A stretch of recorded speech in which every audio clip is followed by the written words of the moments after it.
Ladies and gentlemen, good day and welcome to the earnings call for Vimta Labs Limited, hosted by Nirmal Bang Institutional Equities Private Limited. As a reminder, all participant lines will be in the listen-only mode, and there will be an opportunity for you to ask questions after the presentation concludes. Should you need assistance during the conference call, please signal an operator by pressing star then 0 on your touchtone phone. Please note that this conference is being recorded. I now hand the conference over to Mr. Vishal Manchanda from Nirmal Bang Equities Private Limited. Thank you and over to you, sir. Hi, good afternoon everyone. Welcome to the Q3 FY21 earnings conference call of Vimta Labs Limited. We thank the Vimta Labs management for giving us an opportunity to host the call. Today, we have with us senior management of the company represented by Ms. Harita Vasireddi, Managing Director, Mr. Satya Srinivas Neerukonda, Executive Director, Mr. Amit Pathak, Chief Financial Officer, Ms. Sujani Vasireddi, Company Secretary. I now hand over the call to the Vimta Labs management. Over to you, sir. Thank you, Vishal. Good afternoon, everyone. This is Harita Vasireddi. Thank you for joining us in our Q3 fiscal 2021 results discussion. I will start by making some brief comments on our third quarter financial performance and the business environment, and then hand it over to Mr. Amit Pathak, our CFO, who will get into the details of financial performance in his narration. I'm pleased to share with you that the good growth in revenues that we saw in Q2 of this year is well sustained in Q3 as well. We reported a consolidated income of 590 million for Q3 of this financial year against 523.2 million during Q3 ended December 2019 and 594.2 million during Q2 of this financial year. Consolidated net profit for the quarter stands at 80.1 million as against 47.1 million during the previous year same quarter and 75.4 million during Q2 of this financial year. The consolidated income includes income of about 4.9 million from MTAC Laboratories, which we acquired in March 2020. As many of you may know, our services are quite wide spectrum. We are a contract research and testing organization. We provide analytical, preclinical, and clinical research services to pharma, biotech, and medical device companies. We do quality and safety testing of food, beverages, and agri products. We provide clinical diagnostic services. We also perform environmental studies for various industrial sectors. And to MTAC acquisition, we provide testing services to electrical and electronic and physical security product industries and also certification services. Regarding the business environment, the pandemic effect has been close to neutral during Q3 for most of our services, barring a couple of significant constraints that continue. We are still unable to import animals for some of our preclinical studies. The doctor outpatient business is yet to reach normal levels in certain parts of the country, so the diagnostic business is yet to see normal operation.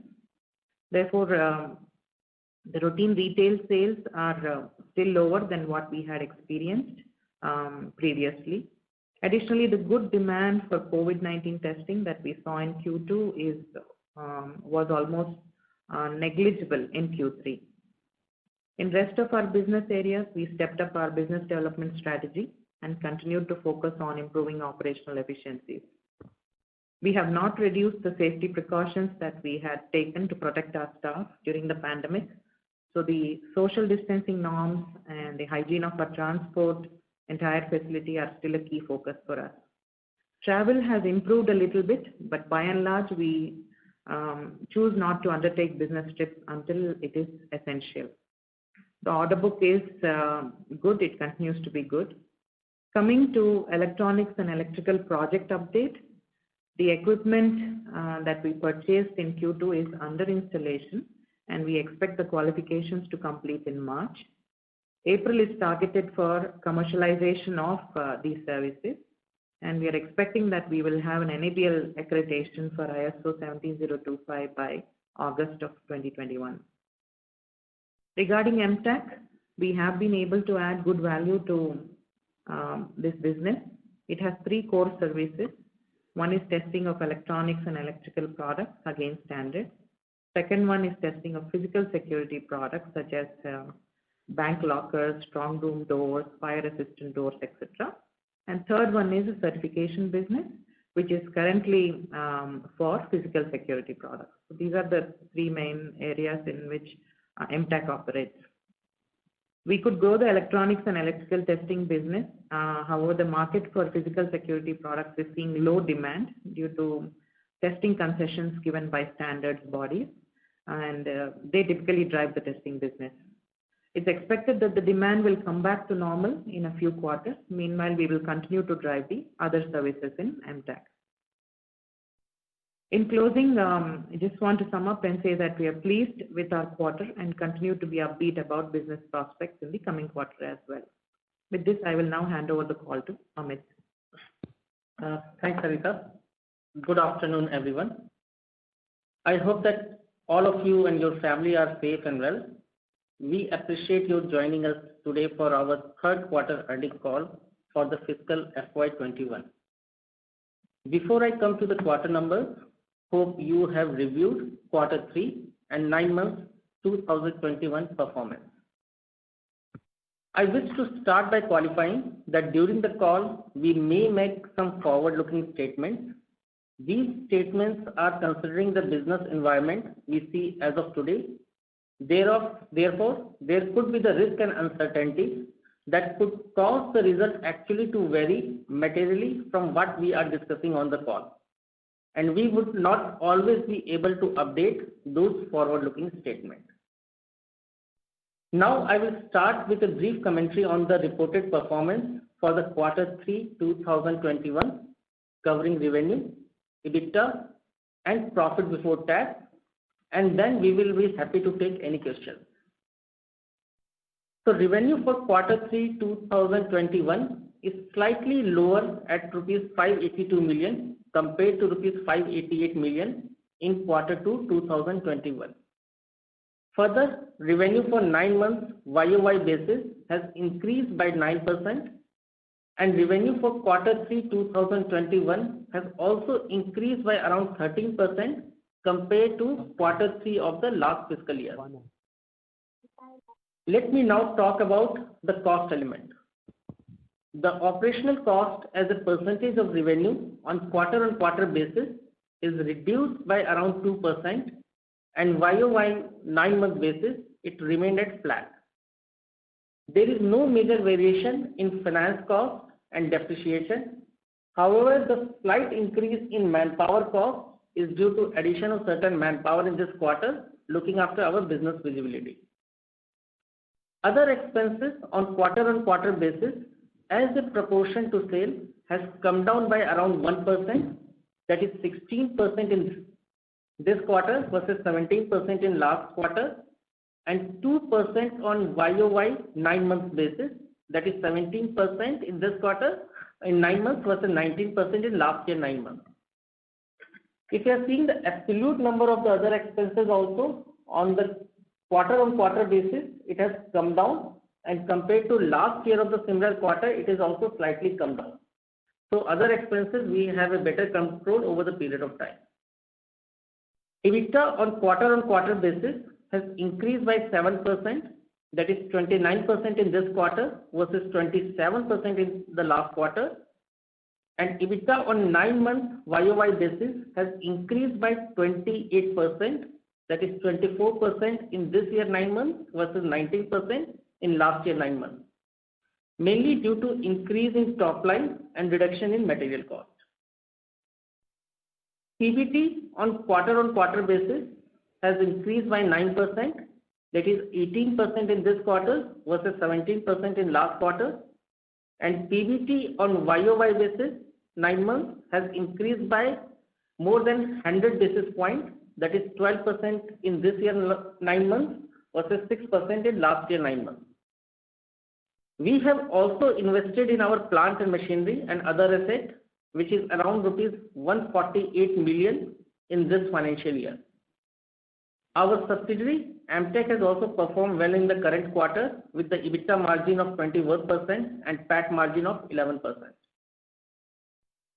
Collections of the company in this year 9 months were satisfactory even during the COVID period. Hence, we are not expecting any cash flow crunch going forward, and we are confident to serve all our debts and financial arrangement on time, including the expansion plan of the company with the appropriate debt and internal accrual combination.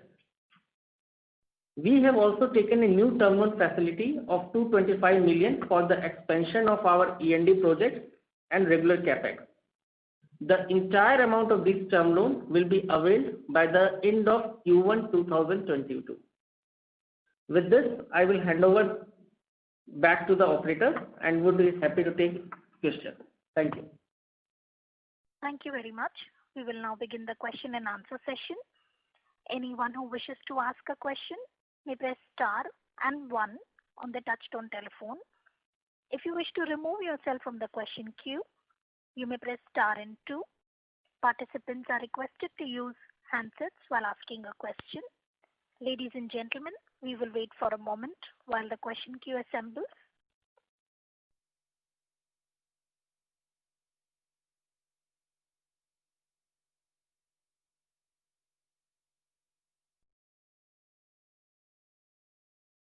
The first question is from the line of Dixit Doshi from Whitestone Financial Advisors Private Limited. Please go ahead. Thanks for the opportunity. So I am attending this call for the first time. So few questions, basic questions on. Firstly, in terms of electrical and electronic testing, so I wanted to understand that how much is the current market potential in India, and who are the major players who are doing it currently, and at what rate this business is growing.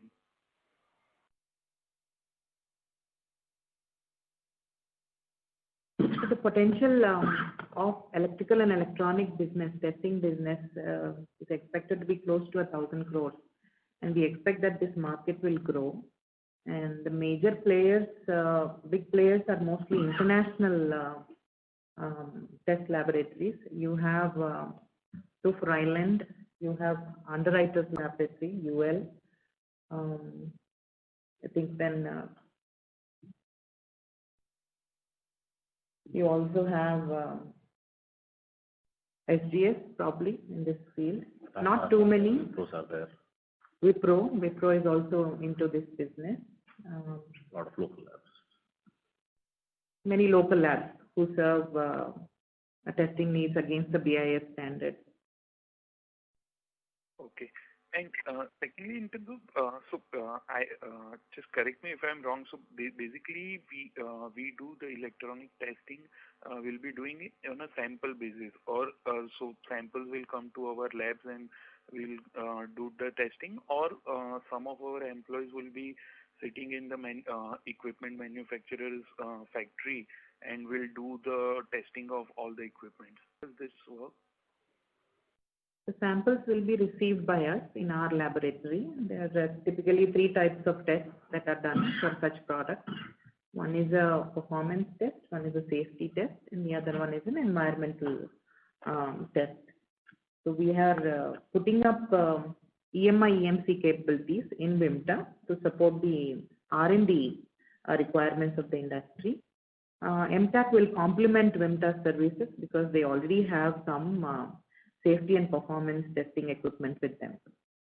So overall put together, we want to offer end-to-end services for such products. Okay. And you mentioned that our new capex of E&E will be starting from April, but NACL approval will come by August. So the business revenue generation or business will start after August, right?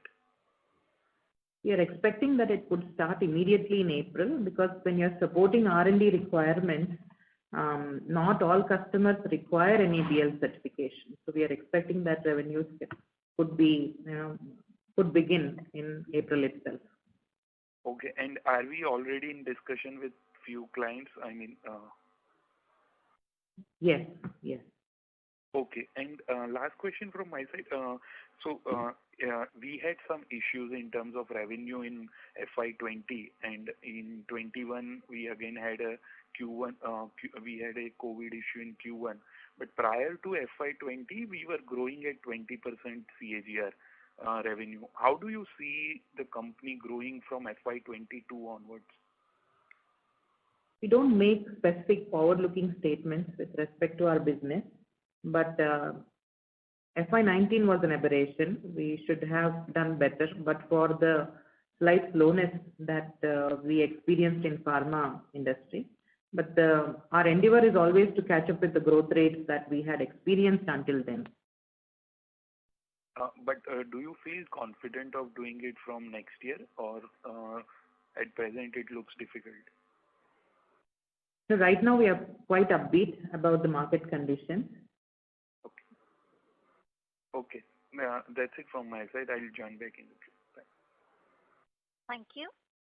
We would like to remind participants that you may press star 1 to ask a question. The next question is from the line of Ranveer Singh from Sunidhi Securities. Please go ahead. Yeah, thanks for taking my question. Question pertains to some balance sheet item. Currently, what's the debt as of now? So if we are talking about our long-term debt, so that is altogether around 178 million. Okay. And apart from that, we have on an average working capital utilization of around 100 million. So I see some other liabilities gone up in September quarter. So was that element of debt being matured, or that is a part of other liabilities? So other liabilities, if you are seeing, apart from the debt, basically debt in September has not gone up. So if you just give me a moment, let me open so that I can brief you based on September financials, what you are trying to ask.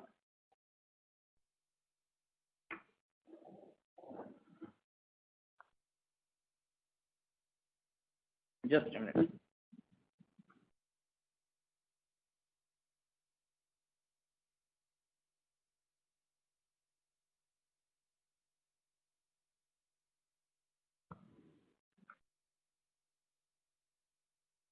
Yeah. So are you asking for other financial liability? Yes, yes. So from March quarter, 25.5 crore something has gone up to 41 crore. Yeah, so that in the March it was around 216 million. That has been increased to 232 million. So the variation is basically mainly due to the decrease into the payment of the current maturity, which is around 30 million. That has been come down. On the other side, there is an increase in salary liability, because in the month of March, we have made a provision of salaries in the March books, which has been paid at the start of April. However, in the month of September, we have paid the salary on 30th of September, so that liability has been reduced. No, I see liability has increased actually from March to September. From March to September, you are talking about other financial liability or financial liability? No, other liabilities, yeah, in current liabilities. So 216 versus 232, correct? Yes. So that is basically the combination of two things. There is an increase of around 18 million into the deferred salary compared to March, and increase in provision of expenses around 10 million, and capital creditors, because we are keep investing in our capex. So that is the increase. On the other side, there is a reduction into the payment of current maturity of term loan borrowing. That is around 30 million. Okay. And what's the capex for FY21? Capex till now we have invested in this year is around 148 million. Yes, so what would be for full year capex? What will be? Full year capex for FY21. It would be, in fourth quarter also you'd be adding something. So another 30 to 40 million in regular capex. Okay, okay. And I see an MTech, I think previous participant has also asked, market size is too big. We are very a small player right now. So given our capacity and current capability, what could be peak revenue from this business? We have long-term plans, which of course we will have to fine-tune as we embark on this journey. But our target is to reach about 100 crores in the next 5 to 6 years. It is proportional to the investment that we would do. So based on the initial investment, the first 2 or 3 years revenue could be in the ballpark of 25-30 crores. After that, our intention is to further invest and grow the business. Yeah, and what could be risk, because this market is not very, not many organized player or listed player is available, so difficult to compare how, actually others are doing. So just if you could give what may be the risk in this business. So it's a only competition, or you see that price element, the cost element may also vary going forward? For R&D support, especially on the EMI, EMC testing, there are not too many players in the industry. So price element, yes, could kick in, but it would probably take a few years for us to actually face that challenge. But at the lower end, there are many services in terms of safety testing and quality testing, where already the market is quite busy. But we want to create a niche for our services in terms of focusing on initially the medical devices. You may know that the Indian regulator has taken medical devices under its umbrella now. So we already support medical device companies with other tests like preclinical tests and our analytical tests. So electronic testing services will now be added to our existing services. So initially our main focus is on medical devices, and we have a good ecosystem of defense suppliers in Hyderabad, so that also will be a target for us. We see a good government push on electrical vehicles and telecom as well. So that is also one industry segment, 1 or 2 industry segments from which we would be targeting our revenue. Yeah, fine. And one last one, on other part of business that we have CRO business or, on clinical side of business. So because now broadly we have 4 vertical of business. So if you could just give some ballpark, revenue contribution from each of these segments, that would be helpful. See, if you can go through the previous investor call transcripts, and you will have some numbers there, but I can again summarize that for you here. Pharma tends to be typically around 60 to 65% of our overall revenue. Food is around 15%. Diagnostics tends to be in the range of 15 to 20%, and the rest is other services. And we count this MTech business in other services, right? Because we have some medical equipment testing also, so that is altogether separate. Medical devices would fall into both pharma. It would fall into pharma actually. Both the preclinical and analytical both come under pharma. Yeah. No, actually I saw this range in previous call also you gave some range. What I wanted to understand how this is moving, because this is 60 to 65% is the range, but on quarter, because this mix will actually help us understand what the trajectory is and how things are going, especially because we are not giving any guidance. So just I wanted to understand, like in last quarter it was 60-65%. This ratio will remain in the subsequent quarters, or how this is going to change? Quarter on quarter, it will be very difficult to actually see significant change. Maybe year on year would be a better measure. As such, there is some seasonality that exists inherently between the various services that we provide.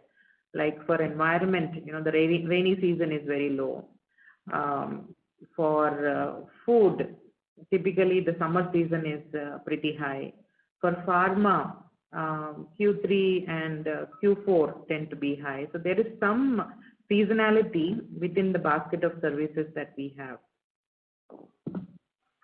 Okay. Okay. So on quantitative side, is it possible to give some, like number of client or order book or something so that I could understand how things, will move in next year or next 1 or 2 years?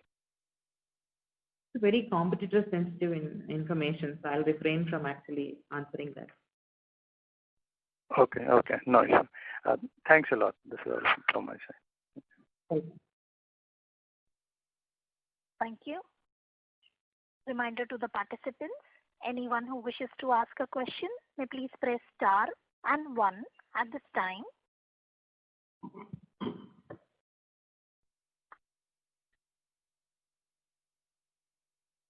The next question is from the line of Dikshit Doshi from Whitestone Financial Advisors.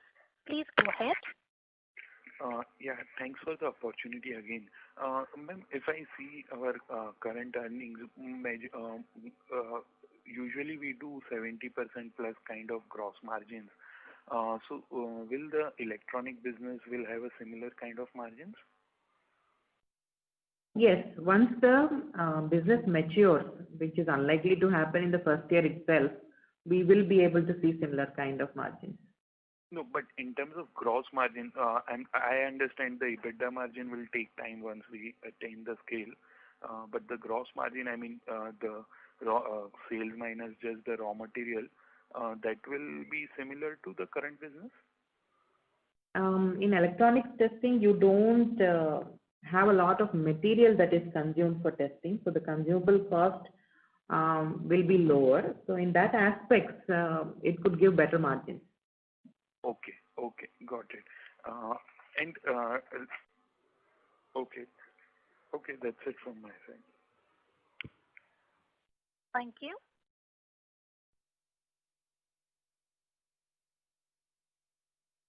The next question is from the line of Vishal Manchanda from Nirmal Bang Equities.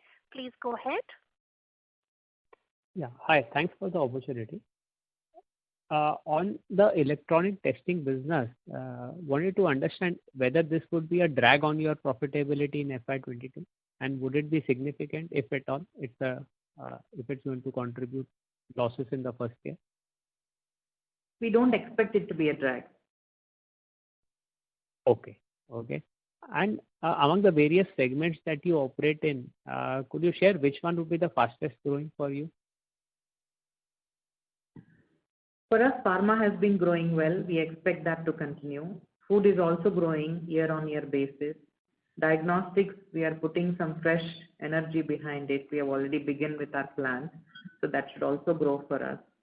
Environment, there is a nominal growth year-on-year. And of course, for the electrical testing, it will be a maiden year. Got it. And in electrical testing, which segment do you think would be the early contributor to your business? So whether it could be telecom, medical devices, or you initially pointed out to these bank lockers and all these. The physical security products are tested in MTAC. So Vimta will not be doing any testing on those products. Whereas electronic and electrical products, I think will be tested as both MTAC and Vimta. The revenues probably would be equal coming from various R&D sectors. We have defense. Like I was saying, Hyderabad is a place where you have a lot of defense suppliers. We expect telecom products to also come in. And medical devices will be our focus area because we already have clients in that business, so that will be our focus area. So we expect this to be a mix of especially these three industries. And you'll be kind of equipped to handle all of these as soon as you initiate your commercial operations on this side. Yes. Okay. And kind of large part of the 1,000 crore market that you pointed out, is it driven by private players? So there's no government. Is government a large part of this demand? that you talked about? It is one of the bigger players. You have a lab called Samir, and their revenues are on par with private players. So you do have government players also involved in this business. You have STQC labs that do a lot of electronic testing. So they are one of the biggest growers in this market. They do close to around 300 crores. Okay.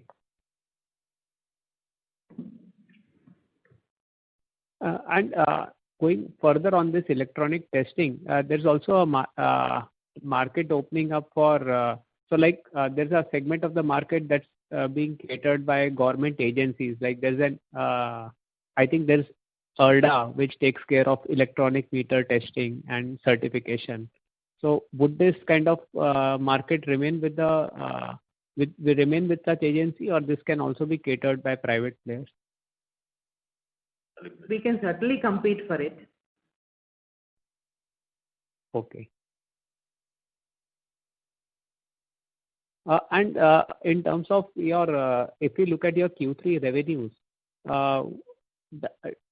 so there was a kind of dip in Q1 revenue. So are the Q2, Q3 revenues, so they've gone up significantly from the Q1 revenue. So is it fair to assume like there was a pent-up demand and that has helped you reach to this number, and probably going forward we can see a decline from where you are today? We don't expect any decline to kick in. We are not anticipating a downturn in the demand. And honestly, I don't have a comment on the pent-up demand, as you call it.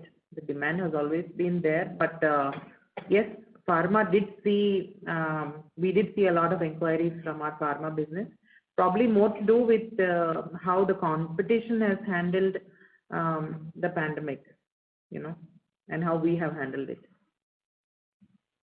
Okay. And one, you just touched upon that you have a plan for your diagnostic business. So could you share some color on what do you intend to do with that? So the diagnostic business is basically your kind of patient testing business. So in line with what Lal PathLabs or Metropolis Healthcare is doing. Is that the right definition of the diagnostic business? Yes, we are in that space. Maybe I'll take one more quarter.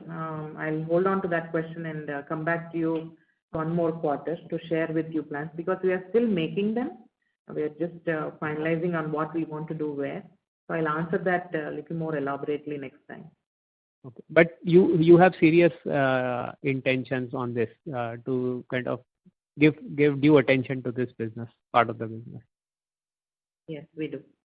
Okay. Thank you very much. That's all from my side. Welcome. Thank you. The next question is from the line of Manvardhan Baid from Laurel Investment Advisors. Please go ahead. Good afternoon, ma'am. Congratulations on a great set of numbers. Just wanted to understand, I noticed the promoter shareholding for the company is probably on the lower side. So was wondering if we have some long-term plans on that front.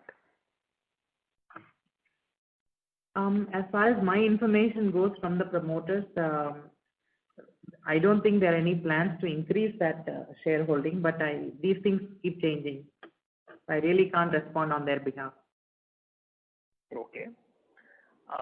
Second, in the past, there have been some occasions when we've faced some sort of challenges with the regulator, etc. So I just want to understand how are we handling the regulatory landscape? What are the steps that we've taken so that sort of credibility of data and reports that come out of our organization stays intact? So just wanted to understand what has changed within our working style to ensure the sanctity of our ratings, our reports. I guess you're talking about US FDA. We have two main services that come under the inspection of US FDA. One is our analytical services. The other one is our clinical research services, where we do BA/BE studies. And BA/BE studies have been inspected by US FDA since 2004, 2005, and we always have very good outcomes, no issues there. GMP, our first inspection was in 2010, and then after that we have had 3 more. And the first 3 were actually 0483 inspections, so excellent outcomes. The most recent one that happened, I think this was in 2019, we had some normal observations, and this is very typical in the industry that FDA comes, they give you some observations and you address them, but as such there were no challenges. Okay. Fair enough. Right. Thank you. That is all from my end. Welcome. Thank you. The next question is from the line of Tushar Sarda from Athena Investments. Please go ahead. Yeah, thank you for the opportunity. I wanted to understand of medical diagnostics testing and this telecom testing and all. What kind of services are involved? If you can explain that part of the business in bit detail. Thank you.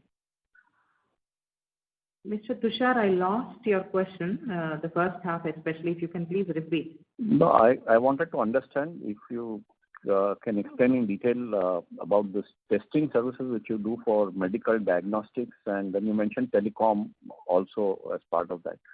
So, what is the kind of services that we will render? I think you mean medical devices? Medical devices? Yeah, medical devices Yeah. and telecom. Many of the medical devices are electronic based. So when you make a medical device, you're supposed to meet certain standards, and that's a new regulation that has come into force now. So these medical devices are tested for EMI/EMC, the active medical devices. Then there are also passive medical devices which do not require that testing. So we wish to target the active medical devices for EMI/EMC testing and safety testing. Okay. So this is what done at your premises or done at client's premises? How does this work? The chamber is built at our premise. The samples would be delivered to our facilities, and we would be doing the testing in our facilities. Okay. So once you have certified that it is safe to use, they can go and manufacture it and market it. Is that how, or there will be a continuous recurring revenue? Some samples would always come from every batch for you to test. Yeah, batch-wise sampling will be done, and they will come for testing. Okay. And the second question I have is, you don't have a quarterly presentation or anything like that for investors to know the company a little better, a little more in detail? Because I tried to read the annual report also, I couldn't get much idea about detailed segments and revenues and prospects in that sense. Yeah, we have not been practicing that. It has been a request coming from the investor group.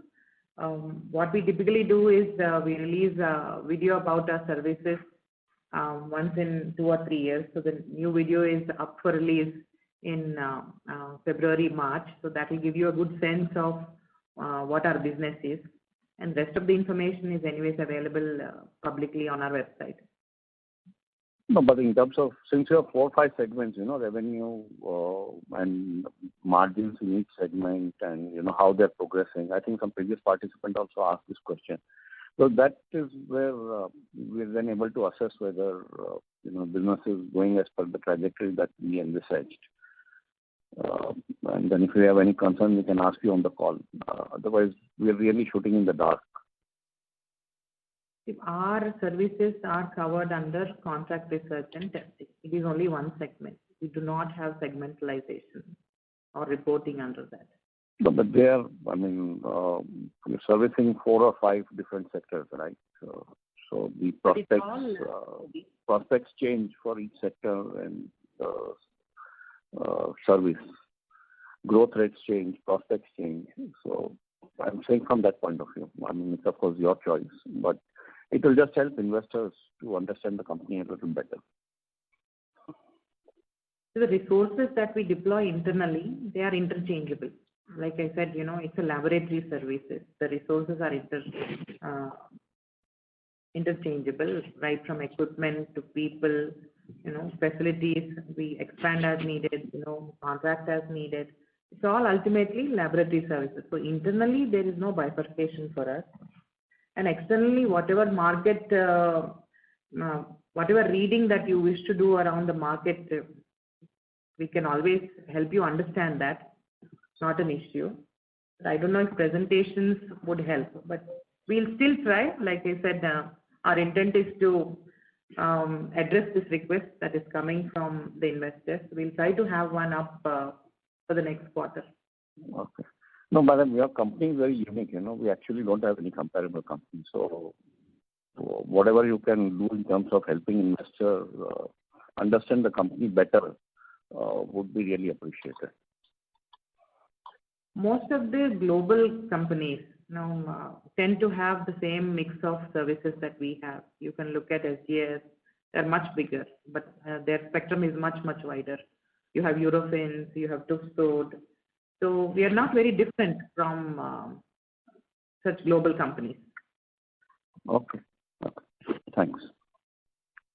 Welcome. Thank you.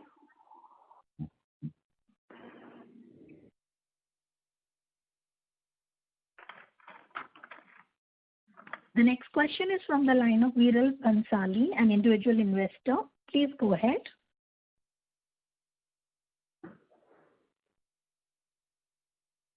Hello. Yeah, go ahead, please. Yeah. Good afternoon and congratulations on a very good set of numbers for the second straight quarter. My question is regarding the clinical trial space which you had announced a couple of quarters or maybe one quarter back regarding you wish to enter that, basically the BA/BE study space. Any progress on that front? Last time I had made a comment that the capacities were not fully utilized because of the social distancing norm. That was, I think, the only comment I made about BA/BE studies. Now we are able to actually utilize capacities to the full. Yes, can you explain how, excuse me for my ignorance, is the clinical trial the same space as the BA/BE bioequivalent study space? Clinical trials are done on patients and BA/BE studies are done mostly for generic pharma industry on healthy volunteers. So the BA/BE studies are done within our facilities, whereas for clinical trials, you would do them typically in hospitals. So we made one change in our memorandum of articles last time because we wanted to take up opportunities that were coming our way in terms of patient studies. So we initially booked a few patient PK studies and they are yet to be rolled out because the client side things are progressing a little slowly. Okay, so as an investor, can we assume that Vimta would be then into full spectrum clinical trial space? We have the capabilities to do them, yes. So the entire hospital setup and all that? We don't own or run the hospital. We do the studies in external hospitals. Okay, you do the study in an external hospital. But I guess we do have a 180 bed facility at our end, right? Yeah, that is for BA/BE studies, bioequivalence and availability studies. Okay. So what could be the market size for the BA/BE and the clinical trial space that we do in the hospital setup? Clinical trials is a huge market, multi-billion dollars. BA/BE studies in India could be in the range of 600 to 700 crores. That's only a guess, but I think there is a lot of information on the market size on the internet. That's a very basically it's a very small pie of the business. Like 607 crores is basically nothing. 700 crores. So the main moolah is basically in the clinical trial space. Yes, and you have giants operating in that space. So do we have an opportunity there? There is always an opportunity because we serve a lot of Indian pharma companies, but typically trials, unless they are for domestic market, they tend to be multi-centric, multi-continental. So the general choice is to go in for a bigger CRO who have that presence globally. Yeah, so that there is a more standardization of services provided. Yes. What we are actually targeting is less phase studies, but more patient PK studies, which are like phase 4 studies. Okay.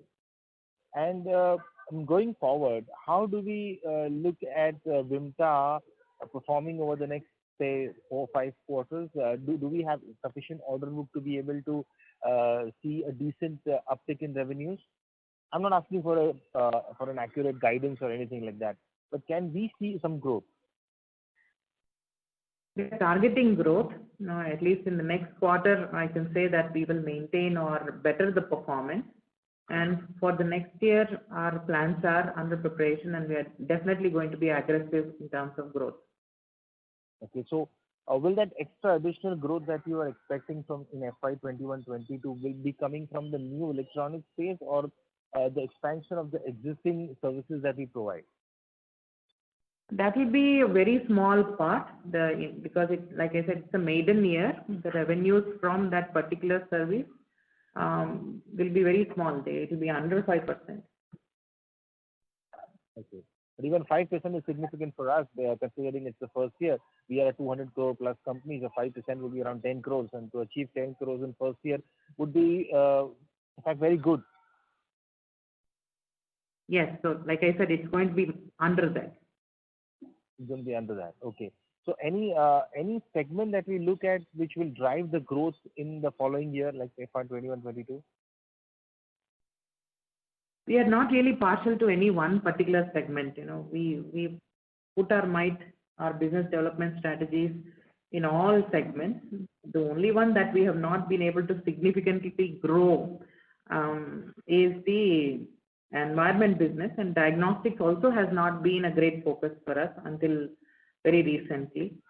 So environment will grow when the dynamics in regulation change in our country. Otherwise, we are one of the major players even in that field. Diagnostics, we could have paid more attention and grown this business, but now that will be a key area of focus in the coming years. So under normal circumstances, what could be our diagnostic percentage of revenues from the diagnostic space? So as I mentioned earlier, it is in the ballpark range of 15 to 20%. Yeah. So can we grow that can we double that? Because diagnostics seems to be easily addressable market. So can we grow that, say 100%? Because since it's a very small pie, 100% over the next 2 years? See, the way to grow diagnostics business, and I think we spoke about this even last time. The way to grow diagnostics business is to increase your footprint, especially with respect to direct consumers. And so far, we have been a B2B business and not a B2C business. So this change in strategy, next year will be a maiden year. So once we experience success there, then we can quickly build on that, and that is our intention. Yeah, because we being such a populous country, to get diagnostic business is possible. Like I'm not saying it's easy, but it's certainly possible. And with the kind of era that we are into right now, with a lot of diseases and COVID, after effects of COVID and all that, we can get a lot of business from this space.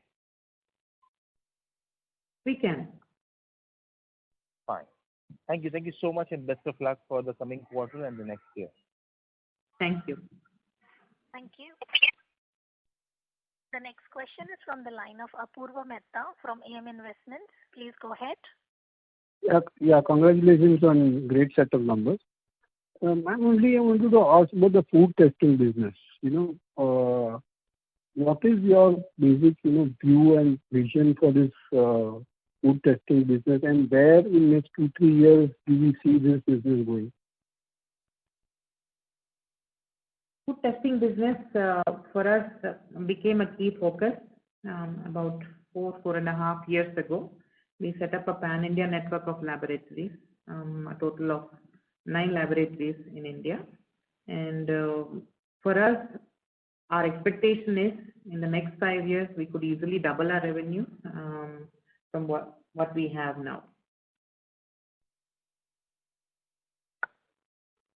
And what type of capex we have, already done on this part, on the food business? Food, we have invested around 60 crores.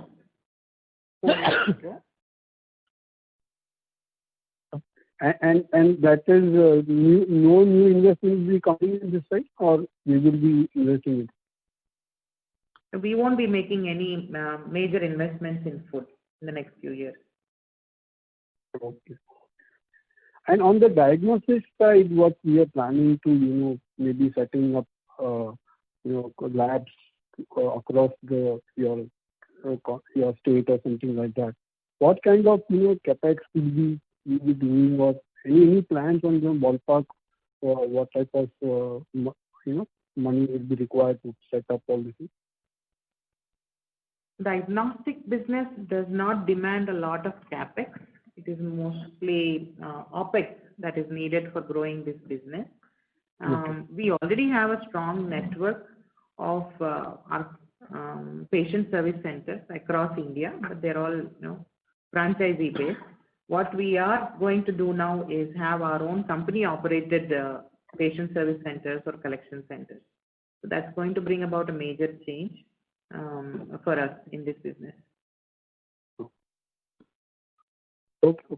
Thanks a lot, and and one more thing, sir, can you throw some light on what will be our target for Q4 revenues, ballpark, maybe versus Q3, maybe you can throw some light on that.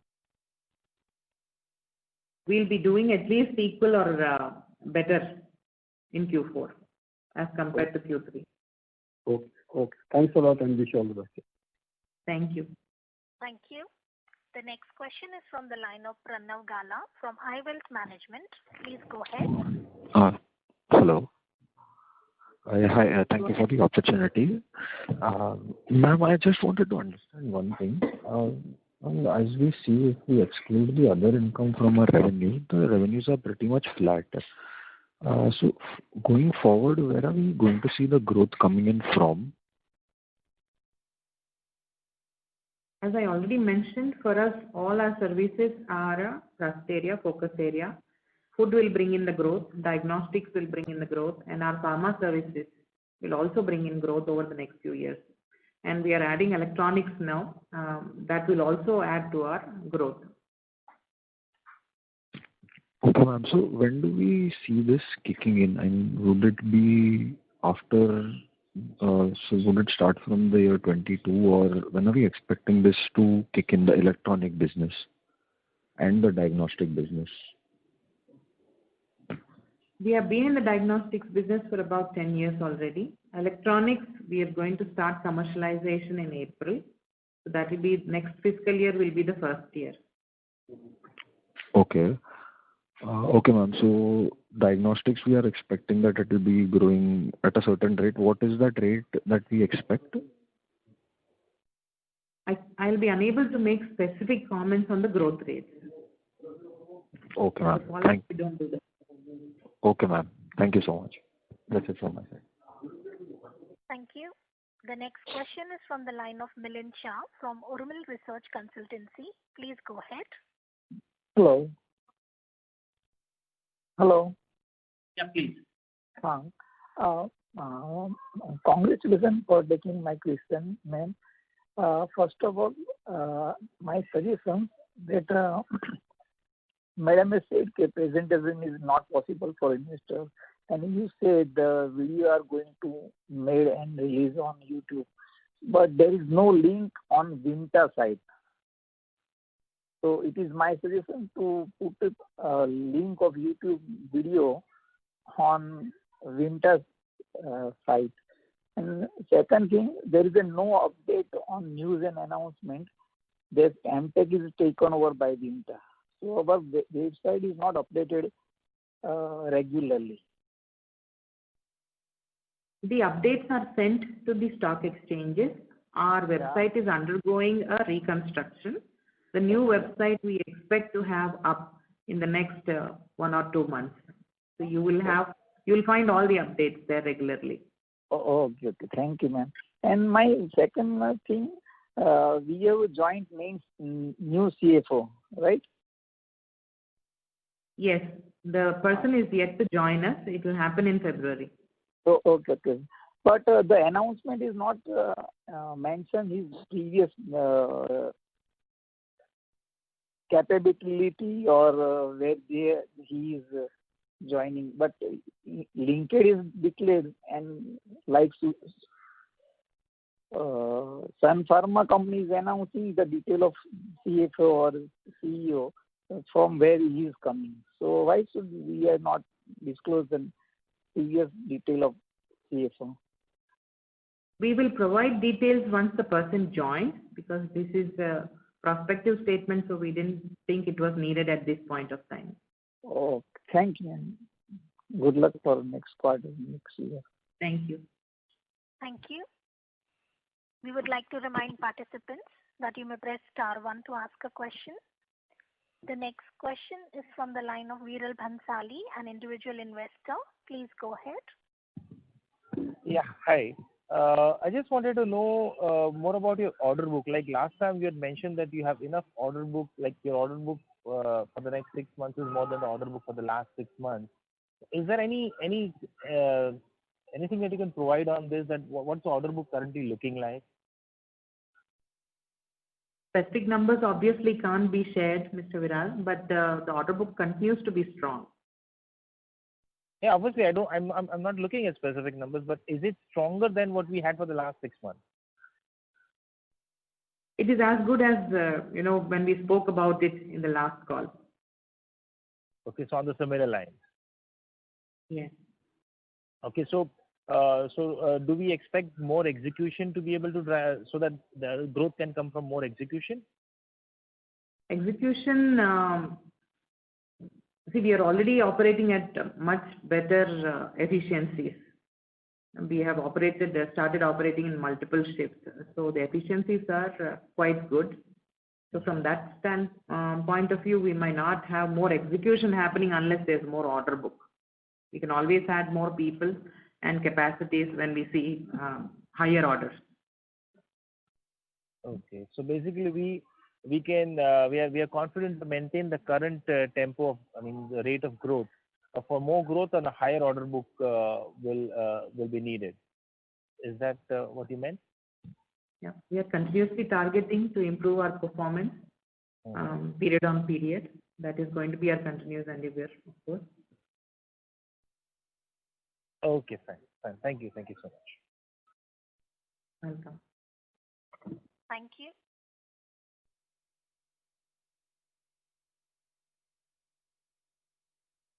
The next question is from the line of Tushar Sarda from Athena Investments. Please go ahead. Yeah, thank you for the opportunity again. I just wanted to, come back to this reporting and segments. Now, the clinical research service which you provide and testing which you will do for, say, electronic products, aren't they very different in terms of the actual service rendered and the type of customers and markets catered to? You're clubbing everything under lab services, but from the point of view of investors, you're catering to very different segments, right? So if you can throw some... Give you an example. Yeah. If we take up medical devices, the sample will be going through various divisions of ours in order for us to give a complete report on it. So they are all interconnected. Yeah, but when we talk of segment reporting, it's also the type of markets, the size of the market, the type of customers. Aren't these very different segments? The kind of, preparedness that you need, kind of marketing you need to do, this will be very different, right? Marketing, yes, would be different because it's a different set of customers, but the activity that we do in the lab is going to be governed by the same quality principles. facility is going to be same, support infrastructure is going to be the same.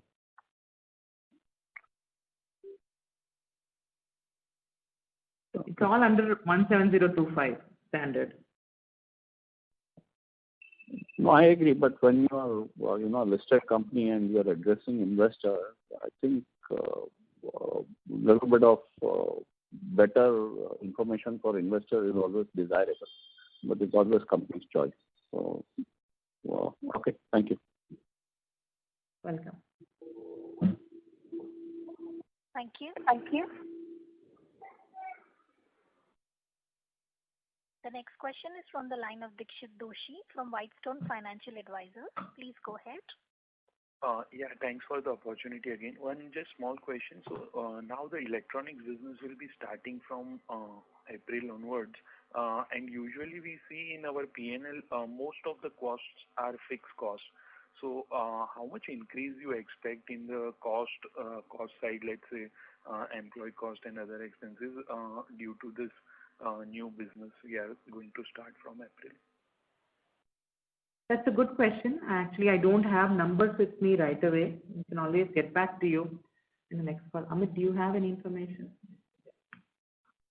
So, E&D, the manpower cost and our administration and other costs will be in the line with the existing business.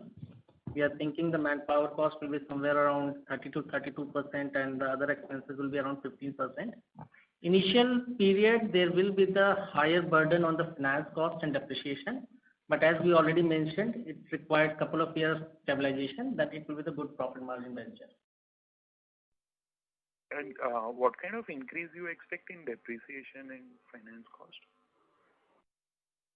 Depreciation on the capex and finance cost on the borrowing, what we are taking for E&D business. Okay, so that borrowing is around 22 crore and capex I think we are doing some 40 crore, right?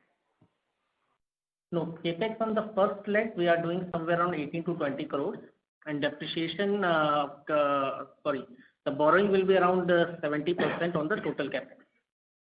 Okay, no problem. Thanks. That's it from me. Thank you. As there are no further questions, I would now like to hand the conference over to Mr. Vishal Manchanda from Nirmal Bang Equities for closing comments.